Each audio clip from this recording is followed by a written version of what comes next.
Profit and loss concept నుంచి ఒకసారి ఈ క్వెషన్ అబ్జర్వ్ చేయండి. ఈ క్వెషన్ రీసెంట్‌గా రైల్వే ఎగ్జామ్స్‌లో ఇవ్వడం జరిగిందండి. క్వెషన్‌లో ఏమంటున్నాడు, ఒక షాప్ కీపర్ అనేవాడు ఒక ఫ్యాన్‌ని లిస్ట్ ప్రైస్ చేశాడండి. లిస్ట్ ప్రైస్ ఎలా చేశాడు? కాస్ట్ ప్రైస్ కన్నా 40% ఎక్కువ చేశాడండి. 40% ఎక్కువ చేసి దానిపైన 15% డిస్కౌంట్ ఇవ్వడం జరిగింది. ఈ డిస్కౌంట్ ఇచ్చినా సరే ఆ షాప్ కీపర్‌కి ₹190 ప్రాఫిట్ రావడం జరిగింది. అయితే క్వెషన్‌లో మనకి ఏం ఫైండ్ ఔట్ చేయమంటున్నాడు? ఫస్ట్ చేసిన లిస్ట్ ప్రైస్ ఎంత అనేది మనకి ఫైండ్ ఔట్ చేయమంటున్నాడు. ఒకసారి ఈ క్వెషన్ సొల్యూషన్ స్పీడ్‌గా ఎలా చేయాలో చూద్దాం. సో, కాస్ట్ ప్రైస్ అనేది మనము 100 అనుకుందామండి. అయితే లిస్ట్ ప్రైస్ ఎంత అవుతది? ప్లస్ 40% చేశాడు కాబట్టి మనకి లిస్ట్ ప్రైస్ అనేది ₹140 అవుతదండి. సో, కాస్ట్ ప్రైస్ ₹100 అనుకున్నాము. లిస్ట్ ప్రైస్ ₹140 అవుతుంది.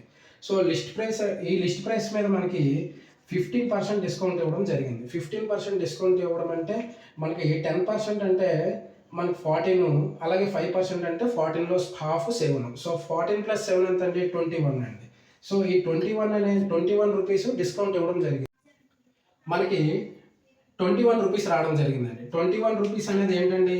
Discount price. ఈ డిస్కౌంట్ ప్రైస్ అనేది లిస్ట్ ప్రైస్ నుంచి సబ్ట్రాక్ట్ చేస్తే గనక మనకి సెల్లింగ్ ప్రైస్ అనేది వస్తుందండి. సెల్లింగ్ ప్రైస్ ఎంత? 119.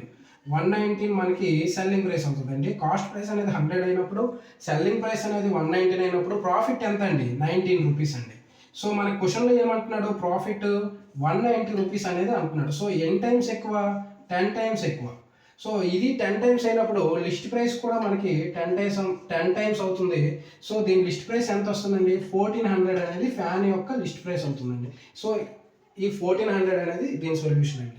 ఇదే మోడల్‌లో ఉండే నెక్స్ట్ క్వెషన్ మీరు ట్రై చేయండి. ఆన్సర్‌ని కామెంట్ చేయండి. Thank you.